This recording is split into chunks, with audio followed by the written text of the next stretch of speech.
So we were high school sweethearts and got married in 2006. Fast forward a few years to 2012 and we had our son, James. We had a great marriage. Things were good.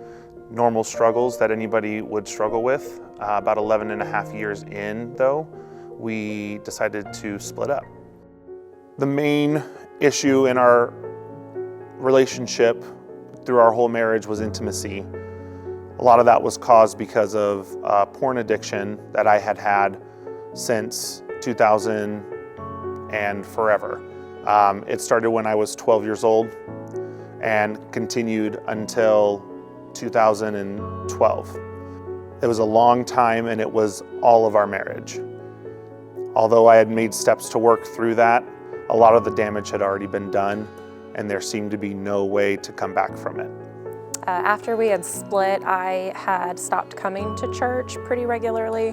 I did in the beginning initially, I tried to, but it was just really hard since James is on the worship team. He was plugged into recovery. I felt like he had a lot more support here than I did, and it also was just very painful to come to church and have to see him every Sunday, of course. So I had just sort of stopped coming and looked elsewhere for churches for a little bit, and then ultimately just kind of stopped altogether. I felt really disappointed with myself, feeling like it was myself alone who caused everything to implode. We had been separated for 3 years when I had started feeling some feelings, just really conflicted, really confusing about still maybe having romantic feelings for him, but was just very confused about it and just assumed, figured it was because we had had such a history together and been together since we were 17, we had a son. I just figured that always would kind of be there, and so I pushed it down and just tried to ignore it, and it was just really super confusing. So at my lowest point, I was feeling very alone.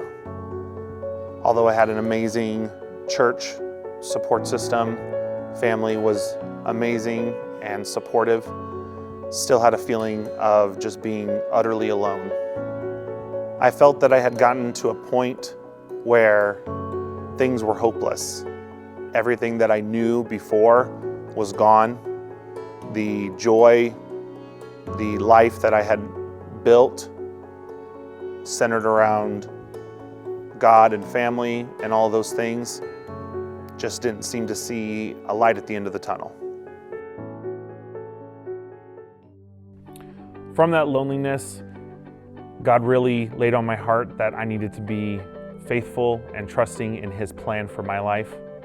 That plan ultimately gave me more hope and more joy and led me to realizing that things weren't quite done with Amy and myself.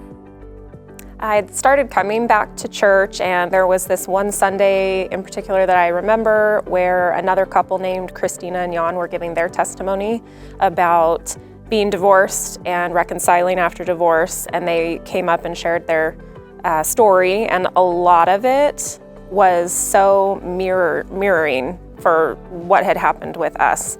And like my ears were burning, I had a lump in my throat, like I just silently cried through the whole thing, and then got in my car after church and cried and just was like, okay, this has to be a sign from God, like this has to be, because it was just too similar, and just the timing of all of it, you just get that feeling, and so that was really when I felt like, okay, maybe this isn't done yet for us, this isn't the end of our story. Amy had originally thrown out the idea of us trying to reconnect and rekindle our relationship.